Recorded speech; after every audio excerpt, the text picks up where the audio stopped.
आदमी पार्टी, आम आदमी पार्टी। मंच पे आसीन आपके लोकप्रिय विधायक, आपके भाई, बहादुर नेता, संघर्षशील नेता भाई चैतर बसावा जी, इस जिले के अध्यक्ष निरंजन भाई बसावा और हमारे जितने उम्मीदवार हैं, जितने कैंडिडेट्स हैं, मैं चाहूंगा एक बार आप लोग भी खड़े हो जाएं और इनके लिए जोरदार तालियां आप लोग बजा दीजिए।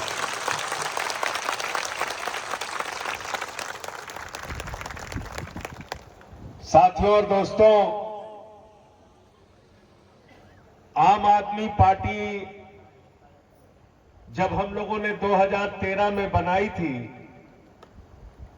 तो कांग्रेस और बीजेपी के लोग हमारा मजाक उड़ाते थे, कहते थे अरे ये टोपी वाले, ये गरीब आदमी की पार्टी, अरे ये झाड़ू वाले, ये तो रेडी वालों की पार्टी है, ये तो ऑटो वालों की पार्टी है, इनका तो सफाया हो जाएगा, पता नहीं चलेगा। 2013 में जब पहली बार दिल्ली के अंदर हम लोग चुनाव लड़े तो एक नेता इस समय दुनिया में नहीं है, उन्होंने कहा था 6 सीट आ गई तो राजनीति से संन्यास ले लूंगा। पहली बार में 28 सीटें दिल्ली के अंदर आई।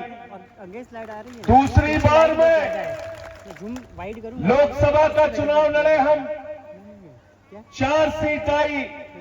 फिर बीजेपी वाले, कांग्रेस वाले कहने लगे अब इनका सफाया हो गया। लेकिन 2015 में 70 में से 67 सीटें आई, 70 में से 67। फिर 2020 का चुनाव हुआ, 70 में से 62 सीटें आई। पंजाब का चुनाव हुआ, 92 सीटें आई। जब गुजरात में हम लोग चुनाव लड़ने के लिए आए तो पूरी की पूरी भारतीय जनता पार्टी, नरेंद्र मोदी जी की ताकत, अमित शाह जी की ताकत, पूरी ताकत लग गई।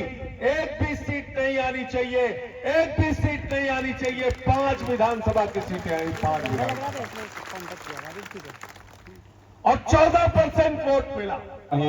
अपनी मध्य उपस्थित अपना सौना मार्गदर्शक અને હર હંમેશ દેશની જનતા માટે ગૃહમાં સરકાર સામે આંખમાં આંખ મિલાવીને મજબૂતાઈથી આપણા પ્રશ્નોને વાચા આપનાર આપણા જુજારો નેતા રાજ્યસભાના સાંસદ શ્રી સંજયસિંહજીનું આપણે ખૂબ ખૂબ અહીંયા સ્વાગત કરીએ છીએ। સાથે સાથે મંચસ્થ अपना नर्मदा जिल्लाना आम आदमी पार्टीना अध्यक्ष श्री एवा निरंजनभाई, अपना आ विस्तारना आगेवान एवा डॉक्टर दयारामभाई, साथे अपने 4 जिल्ला पंचायतना उम्मीदवारश्रीओ, अपनी तालुका पंचायतना उम्मीदवारश्रीओ, अपना संगठनना तमाम पदाधिकारीगण अने अहींना जुदा जुदा गाममांथी उपस्थित थयेला मारा वडीलो, मारी माता तुल्य माताओ, मारी बहनों, भूलकाओ અને જેટલા પણ આજે અહીં ઉપસ્થિત છે એમના માટે એકવાર આપણે જોરદાર તાળીઓ પાડી લઈશું। શરૂઆતમાં ગુજરાતમાં કહેવાતું હતું કે ગુજરાત એ નરેન્દ્રભાઈ મોદીનું ને અમિત શાહનું ગઢ છે। ગુજરાતમાં આમ આદમી પાર્ટી તો નહીં ચાલશે, ગુજરાત એ ભાજપ અને કોંગ્રેસ આ ગુજરાત પર રાજ કરશે, આમ આદમી પાર્ટી કે ત્રીજી પાર્ટી નહીં ચાલે।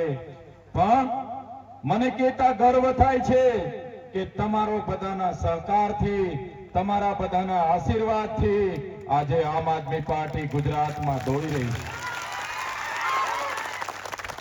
આજે આમ આદમી પાર્ટીના ઉમેદવારો પર આ ભારતીય जनता પાર્ટીના એમના ગૃહમંત્રી, મુખ્યમંત્રી દ્વારા खोटी एफआईआर करवामां आवी, खोटा केस करवामां आव्या, फॉर्म खेचाड़वा माटेनी पण दाब दबाण અને પોલીસની રેડ પાડવામાં આવી, તો પણ આજે ગુજરાતનો એક આમ આદમી પાર્ટીનો કાર્યકર ઉભો છે અને 6500 જેટલા ગુજરાતમાં આમ આદમી પાર્ટીના ઉમેદવારો લડી રહ્યા છે.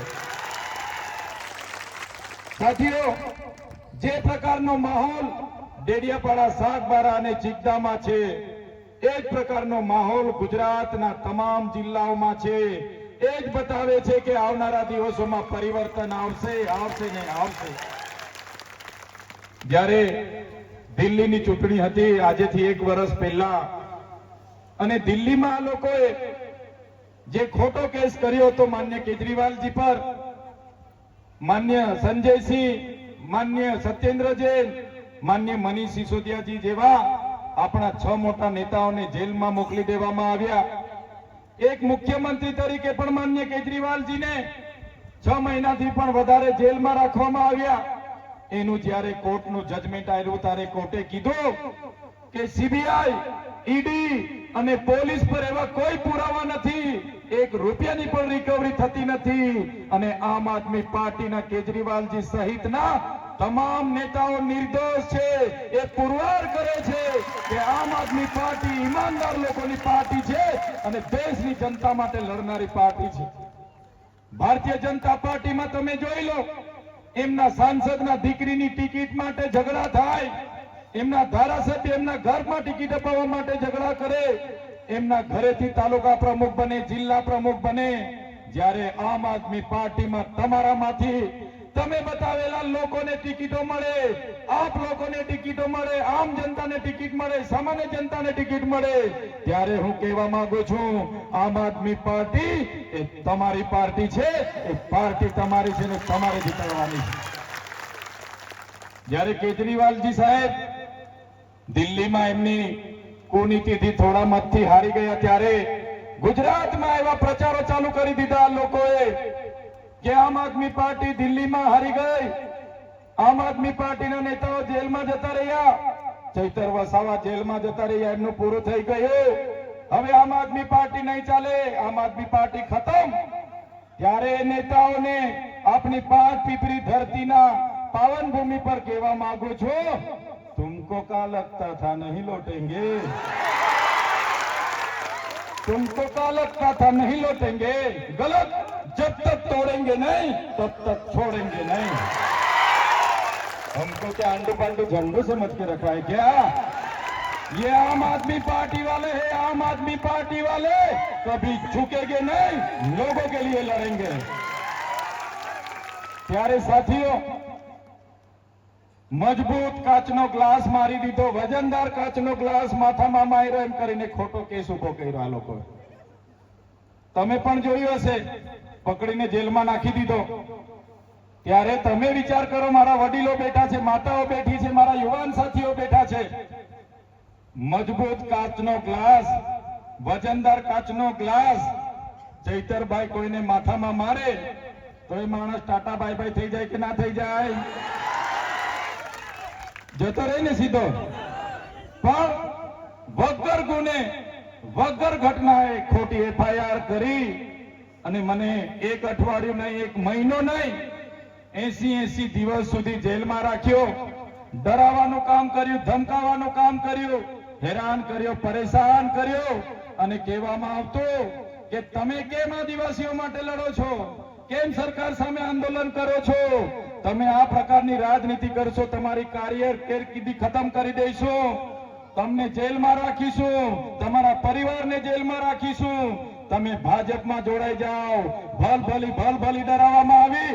ત્યારે પણ આ તમારા ધારાસભ્ય, તમારા દીકરાએ એ ભાજપના મંત્રીઓને, નેતાઓને, એમના આઈપીએસ અધિકારીઓને કીધું હતું, અમારા પૂર્વજ ભગવાન બિરસા મુંડા પણ અમારા આદિવાસીઓના અધિકારો માટે લડતા લડતા જેલ વેઠીને મરી ગયા.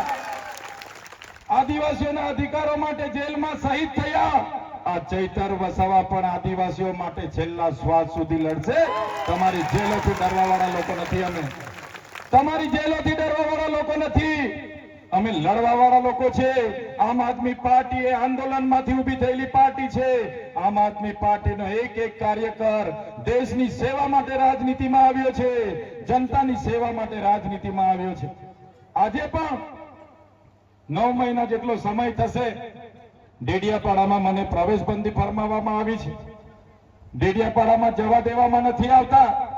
પણ મને કહેતા આનંદ થાય છે આજે જે પ્રકારે ડેડિયાપાડાની જનતા ડેડિયાપાડામાં ભેગી થઈ, મીડિયા વાળાએ પૂછી પાડ્યું 2-4 વડીલોને કે ભાઈ ચૈતર વસાવાને તો ડેડિયાપાડામાં આવવા નથી દેવાની સરકાર, તમે ઉમેદવારોને કઈ રીતના જીતાડી લાવશો? ત્યારે ડેડિયાપાડાની જનતાએ આજે કીધું ભલે સરકાર ડેડિયાપાડામાં ચૈતર વસાવાને નહીં આવવા દે, ભલે સરકાર ડેડિયાપાડાથી ચૈતર વસાવાને બહાર કાઢી દેશે, પણ ચૈતર વસાવા તો ડેડિયાપાડાની જનતામાં રહી છે, ત્યાંથી ક્યારે બહાર નથી કાઢી શકવાના. ત્યારે આજે ડેડિયાપાડામાં જ્યારથી તમે મને ચૂંટીને મોકલ્યા છે ત્યારથી ડેડિયાપાડામાં નેતાઓ આટા મારે છે. પર્યાવરણ મંત્રી, પાણી પુરવઠા મંત્રી, અનાજ મંત્રી, રસ્તા મંત્રી, ગટર મંત્રી, મુખ્યમંત્રી, નાયબ મુખ્યમંત્રી બધા જ આવે છે. અને નાયબ ગૃહમંત્રી, નાયબ મુખ્યમંત્રી તો જાણે ડેડિયાપાડામાં સાસરી હોય એવા 15 દાડે આવે છે. ખબર નહીં એમના ભાજપના ડેડિયાપાડા વાળા નેતાઓ એમને શું જમાડે છે કે 15 દિવસ ડેડિયાપાડામાં આવે છે. પણ જનતા જાણી ગઈ છે આવનારા દિવસોમાં ભાજપના વિસ્તારોમાં સુપડા સાફ થઈ જવાના છે. ત્યારે વધારે વાત હું નહીં કરું. આપણા ઝુંઝારો નેતા હર હંમેશ આપણા માટે લડતા અમે જોયા છે, બોલતા અમે જોયા છે એવા સંજયસિંહ આપણી વચ્ચે ઉપસ્થિત. ત્યારે મારે કોઈ વિશેષ વાત કરવાની રહેતી નથી, પણ છેલ્લી વાત મૂકું છું. ના પૈસા ના દારૂ, આપણો વોટ તો ઝાડો. ના પૈસા ના દારૂ, આપણો વોટ તો ઝાડો. આ લોકો 500 આપે, 1000 માંગી લેવાનું કહેજો, પણ આપણો મત તો ઝાડોમાં આપીને આપણા ઉમેદવારને જીતાડી લાવજો. બસ આ જ વિનંતી કરવા માટે આવ્યો છું. હર હંમેશ મારા વડીલોના, મારી માતાઓના, મારા યુવાનોના આશીર્વાદ અમારી સાથે રહે છે. તમારા આશીર્વાદ લેવા માટે અમે આવ્યા છે. અમારા પર, અમારા માથા પર તમે હાથ મૂકીને કહી દેજો, અમારા ઉમેદવારોના માથા પર હાથ મૂકીને કહી દેજો બેટા લડો, અમે તમારી સાથે છે. એ રીતના આશીર્વાદ આજે આપી દેજો એ વિનંતી કરવા માટે આવ્યો છું. બસ તમારા આશીર્વાદ માટે અહીં અમે ઉપસ્થિત થયા છે. તમારા આશીર્વાદ મળશે એ ગમે તેવી કૂટનીતિ ભાજપ કરશે, ગમે તેવું યંત્ર મંત્ર સર્વત્ર કરશે, તમારા આશીર્વાદ એ અમારી તાકાત છે, અમારી હિંમત છે. ત્યારે ચોક્કસ વધારે વાત નહીં કરું, પણ આજે કાળઝાળ ગરમીમાં પણ ટૂંકી જ નોટિસથી તમે બધા અહીંયા ઉપસ્થિત થયા છો. તમામ વડીલો, માતાઓ, યુવાન સાથીઓ બધાનો હું ખૂબ ખૂબ આભાર માની વિનમું છું. બધાનો ખૂબ ખૂબ આભાર. જય આદિવાસી, જય જોહાર, જય ભારત માતા કી જય.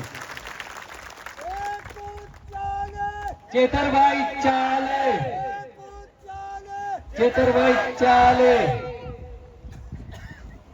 આપો લડવાયા નેતા ચેતર વસાવા.